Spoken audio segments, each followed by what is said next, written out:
Magandang araw sa inyong lahat. Salamat sa pagpunta at pagdalo sa ating pulong.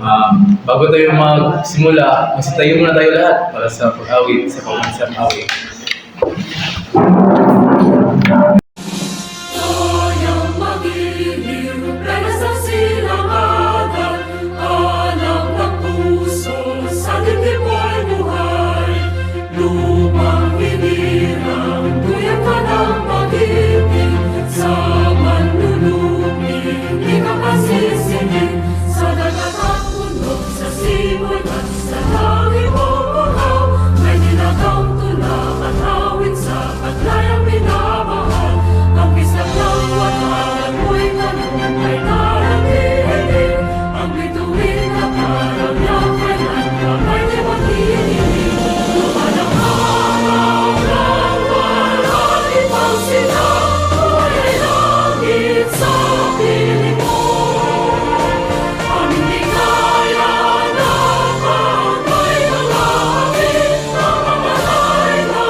So, manatiling masatayo ang lahat para sa ating prayer.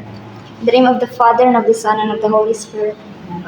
Our Father, who art in heaven, hallowed be thy name. Thy kingdom come, thy will be done, on earth as it is in heaven. Give us this day our daily bread, and forgive us our trespasses, as we forgive those who trespass against us. And lead us not into temptation, but deliver us from evil. Amen. Amen. Father, the Son, and the Holy Spirit. So, musiyo po tayong lahat.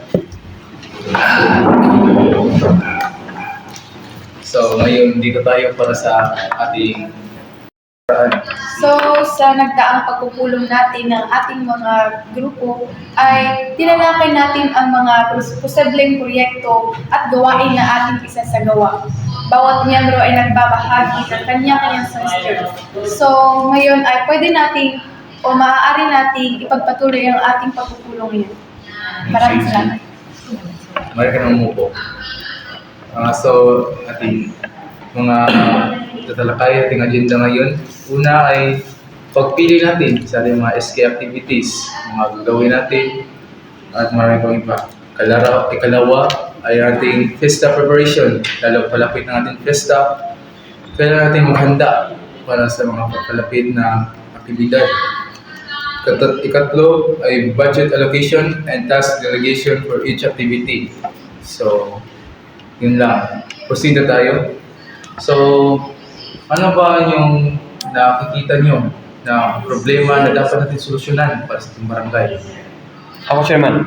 Honorable Submiton. Chairman, nakita ko na ang problema ng basura sa ating barangay ay nangangailangan ng agarang aksyon. Tama. I suggest na ang barangay ay maglaan ng pondo para sa pagbili ng additional garbage bins at ipapatupad ng strict implementation ng waste segregation. Ang goal ng proyekto nito ay mapabuti ang cleanliness at kaayusan ng ating barangay. Maganda yan. Oh. Sino pa ba may gusto bang ipapropose? Meron po ako, Chairman. Honorable Gonzaga, ikaw.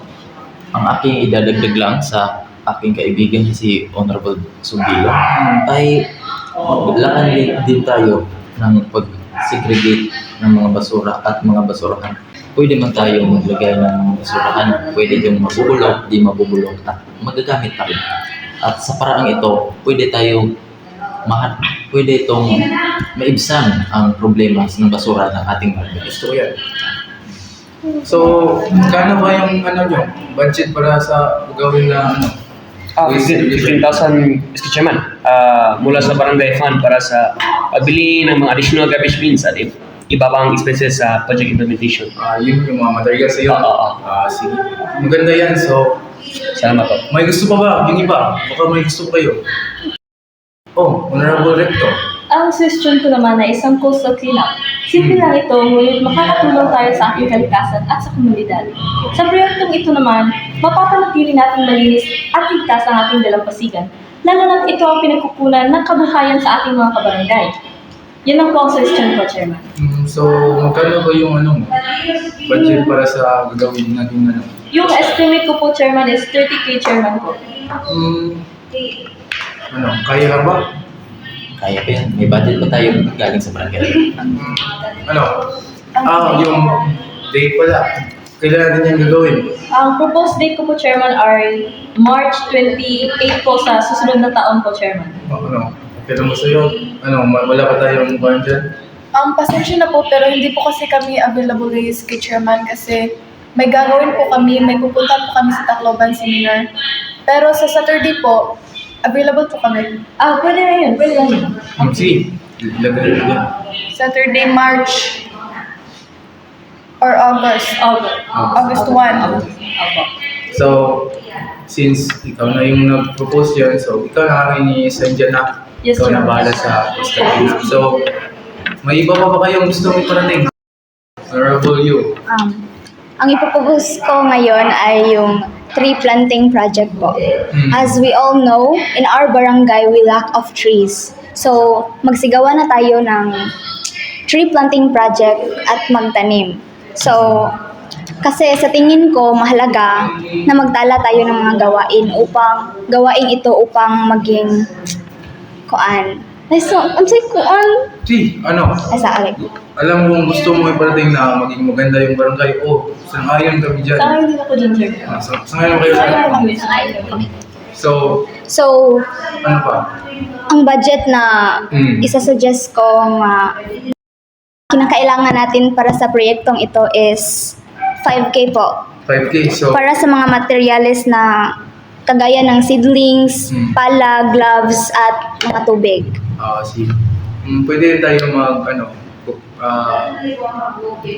yun na lang. So, yun na lang tayo. Focus na tayo. So for the date po, Chairman, suggest ko po yung March 23, ngayong Saturday. Kasi po, sa Saturday, marami tayong mga volunteers na masasama na sa atin.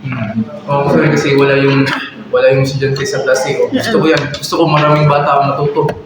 Tama. Tama. Tama. So, ilagay mo yun dyan. So, ano pa ba? Gusto mong propose kayo? Honorable kayo nito. Anong masasabi mo? Maaari din tayo mag-feeding program para sa ating mga kabataan at sa ating komunidad dahil tumataas na ang bilang ng mga batang malnourished sa ating barangay. Kailangan silang mabigyan ng sapat na bitamina at pagkain.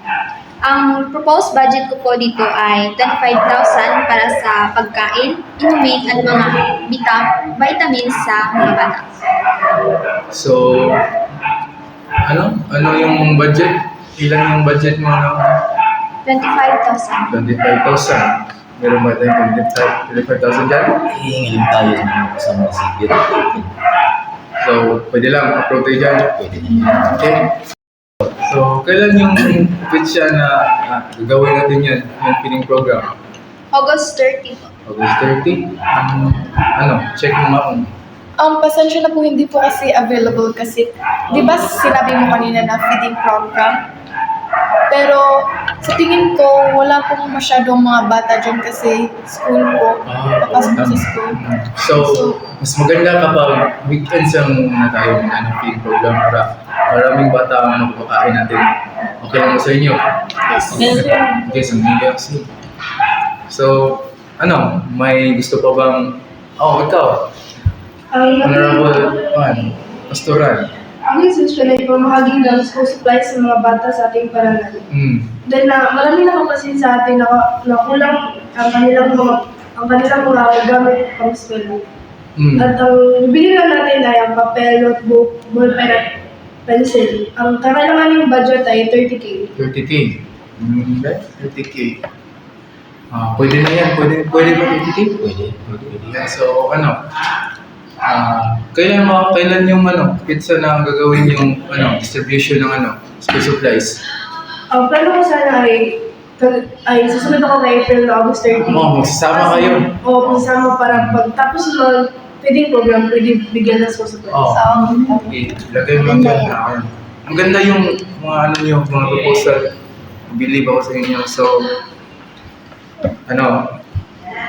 para sa ating panghuli na agenda, lalo na palapit na yung kapistahan sa ating barangay. Gusto ko sana na maging bibo, masaya ang ating kapistahan. So, meron ba kayong gustong ipapropose, mga palaro o iba pang mga aktibidad para sa barangay?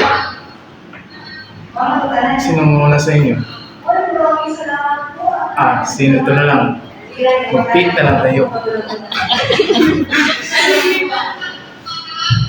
So, nanalo si Honorable Recto. So, Honorable Recto, ano mo yung... Ang suggestion ko po, Chairman, ay sasagawa po tayo ng disco po, Chairman. Disco. Pagkatapos po Gusto ko ng yan. simba, Chairman, para hindi po maistorbo yung simbahan. Pagkatapos, tas mag-ibita tayo ng mga kalapit nating barangay para meron tayong mga bisita. Gusto ko yan. Kilagay mo dyan. Disco. Ano pa ba? Para sa kabataan na naman, yung gawin ng mga kabataan natin dito sa barangay. Liga po, Chairman, para maging masaya ang ating mga kabataan. Gusto ko yan, liga. Para matuto ang mga bata, malayo sa mga bisyo. Gusto ko yan. So, anong mga sports yung ipalaro natin? Basketball, volleyball. Hindi. Pwede. May pera ko para sa... Dito. Okay, pwede. Tanong ko lang, Chairman, pwede po ba tayo sumali dyan? May exhibition game din tayo para sa mga 40 uppers. Doon tayo lalaro tayo mga... Chairman, hindi naman ako ganun katanda. Okay lang yan. Pogi ka pa rin. May tama. So, ano ba mga kailangan natin? Baka gusto nyo na yung parade. Yung mga reyna-reyna. Gusto kayo ba kayo dyan? Sinong kayo? Gusto mo kayo? Sabo. Okay lang yan. Gusto ko pong mag-suggest ng coronation nights para sa mga kabataan din. Maganda yan. Gusto ko yung coronation night. Tapos, pagkatapos, may disco pa rin. Opo. Para hindi mo talaga. Saya nun. Para marami ding mga bisita pupunta sa ating barangay. Alam mo, magpapakitaan yun yung disco kasi mayroon tayong mga dayo talaga. So, sabi niyo na mag-disco tayo, anong sound system na gusto natin kunin? Yung, ba tayo sa mga mamahalin o yung High quality. high quality o yung nice? Gusto lang niyo yung mga magandang sound system. Yes po, Chairman.